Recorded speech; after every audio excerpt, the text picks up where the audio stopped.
الحمد للہ وحدہ والصلاة والسلام علی من لا نبی بعدہ۔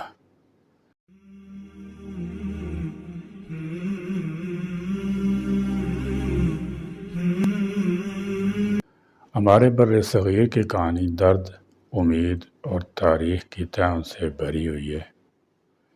جب 1947 میں بھارت اور پاکستان ایک ہی سرزمین سے وجود میں آئے تو یہ تقسیم صرف سیاسی نہ تھی، بلکہ اس سے بہت سے خاندان بکھر گئے، بستیاں اجڑ گئیں اور دو قوموں کے خواب نے جنم لیا، ایک مسلمانوں کے لیے، ایک ہندوؤں کے لیے۔ پاکستان بے پناہ جدوجہد اور قربانی کے بعد قائم ہوا۔ یہ ایک ایسا وطن ہونا چاہیے تھا جہاں مسلمان عزت، شناخت اور سکون سے رہ سکیں، لیکن یہ خواب آج بھی ادھورا ہی ہے، خاص طور پر کشمیر کے معاملے میں۔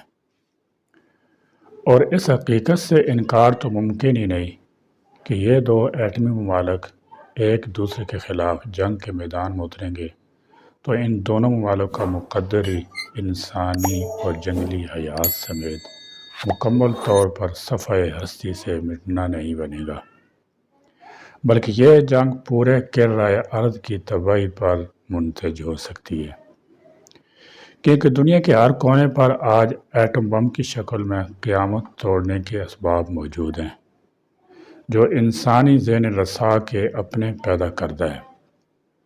1965 کی جنگ سے لے کر کارگل تک فضائیہ کی تاریخ میں ایم عالم کا کارنامہ ہو، یا 2019 میں بھارت کے جنگی طیاروں کو گرا کر ابھینندن کی گرفتاری، پاکستان نے ہر محاذ پر الحمدللہ کامیابی حاصل کی۔ بین الاقوامی تجزیے، قراردادیں، میڈیا رپورٹس اور تاریخی دستاویزات یہ ثابت کرتی ہیں پاکستان نے ہمیشہ اپنے دفاع میں ناقابل یقین بہادری دکھائی۔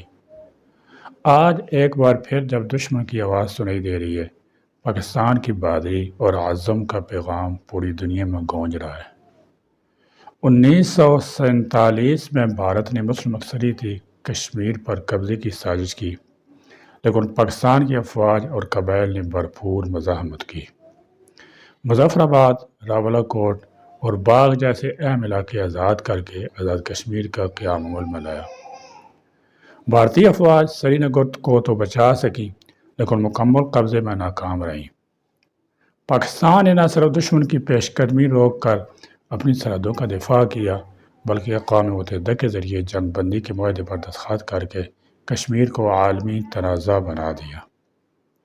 اس جنگ میں پاکستان کی کامیابی کو عالمی سطح پر تسلیم کیا گیا۔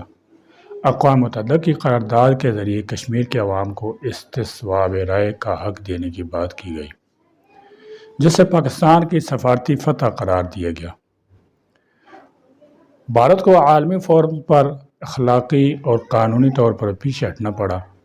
اس جنگ نے پاکستان کو عالمی سطح پر ایک معتبر اور جرأتمندانہ طاقت کے طور پر ثابت کیا۔ اس نے دکھا دیا کہ پاکستان نہ صرف عسکری میدان میں اپنے دشمن کو ناکام بنا سکتا ہے، بلکہ عالمی سطح پر بھی اپنے حقوق کا دفاع کرنے کی صلاحیت رکھتا ہے۔ اپریل 1965 میں بھارت نے گجرات کی سرحد پر در اندازی کی، مگر پاکستان نے آپریشن ڈیزرٹ ہاک کے تحت نہ صرف مزاحمت کی بلکہ کئی بھارتی چوکیوں پر قبضہ کر لیا۔ یونائیٹڈ نیشنز سیکورٹی کونسل میں بھارت نے جنگ بندی کی اپیل کی، جسے ماہرین پاکستان کی اسٹریٹجک اور سفارتی کامیابی قرار دیتے ہیں۔ پاکستان نے واضح کر دیا، یہ صرف فوج نہیں، ایک متحد قوم لڑ رہی ہے اور دشمن کے ہر وار کا جواب دینے کی صلاحیت رکھتی ہے۔ 6 ستمبر 1965 بھارت نے بین الاقوامی سرحد توڑ کر لاہور پر حملہ کیا، جو اقوام متحدہ کے چارٹر جنیوا کنونشن کی کھلی خلاف ورزی تھی۔ بھارتی آرمی چیف جنرل چودھری کا دعویٰ تھا کہ ہم شام کی چائے لاہور میں پئیں گے، لیکن BRB نہر پر میجر عزیز بھٹی شہید نے اپنی جان دے کر بھارتی ٹینکوں کا راستہ روک دیا۔ یہ سب کچھ اقوام متحدہ کی جنگ بندی قرارداد سے پہلے ہو رہا تھا۔ بھارت کو شکست نہ صرف میدان میں ہوئی بلکہ اخلاقی میدان میں بھی عالمی تنقید کا سامنا کرنا پڑا۔ جنگ کے بعد اقوام متحدہ کی قرارداد نمبر 211 22 ستمبر کے تحت سیز فائر ہوا، مگر تب تک پاکستان نے واضح کر دیا ہماری سرزمین پر میلی نظر ڈالنے والوں کو منہ کی کھانی پڑے گی۔ 8 ستمبر 1965 بھارت نے سیالکوٹ کے محاذ پر حملہ کیا، جہاں چونڈا کمار کا پیش آیا۔ یہ جنگ دوسری عالمی جنگ کے بعد ٹینکوں کی سب سے بڑی لڑائیوں میں شمار کی جاتی ہے۔ بھارتی فرسٹ آرمرڈ ڈویژن نے 300 جدید سنچورین ٹینک کے ساتھ حملہ کیا، جس کا مقصد پاکستان کو 2 حصوں میں تقسیم کرنا تھا۔ پاکستانی فوج نے اپنے ٹینکوں اور فوجیوں کے ذریعے انتہائی مؤثر دفاعی حکمت عملی اپنائی۔ ماہرین نے اسے حالات کا منہ موڑ دینے والا مارکہ قرار دیا۔ پاکستانی جوانوں نے اینٹی ٹینک مائنز، خندقوں اور MMG توپوں سے دشمن کی پیش قدمی روکی۔ جنگ کے بعد پاکستان نے بھارتی ٹینکوں کی تعداد میں سے 100 سے زیادہ تباہ کیے اور بھارتی افواج کو چونڈا سے پسپائی پر مجبور کیا۔ یہ مارکہ پاکستان کے جذبہ شہادت، بہادری اور اس کی مہارت کی ایک واضح علامت بن گیا۔ 6 ستمبر 1965 پاکستانی فضائیہ PAF نے بھارتی فضائیہ IAF کے مقابلے میں شجاعت و مہارت کا بے مثال مظاہرہ کیا۔ جنگ کے آغاز پر سرگودا اور لاہور کے ہوائی اڈوں پر بھارتی حملے کا پاکستانی فضائیہ نے بھرپور جواب دیا۔ اسکواڈرن لیڈر محمد محمود عالم کا کارنامہ عالمی تاریخ ہمیشہ یاد رکھا جائے گا۔ انہوں نے F-86 سیبر جیٹ پر 1 منٹ سے بھی کم وقت میں 5 بھارتی ہیکر ہنٹر طیارے مار گرائے۔ 30 سیکنڈ میں 4 طیارے اور پھر 5واں فوراً بعد یہ کارنامہ ایک ریکارڈ کے طور پر تسلیم کیا گیا۔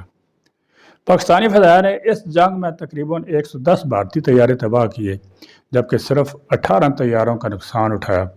اس کامیابی نے پاکستان کو فضائی جنگ میں واضح فاتح کے طور پر پیش کیا اور اس کی فضائی حکمت عملی کو عالمی سطح پر سراہا گیا۔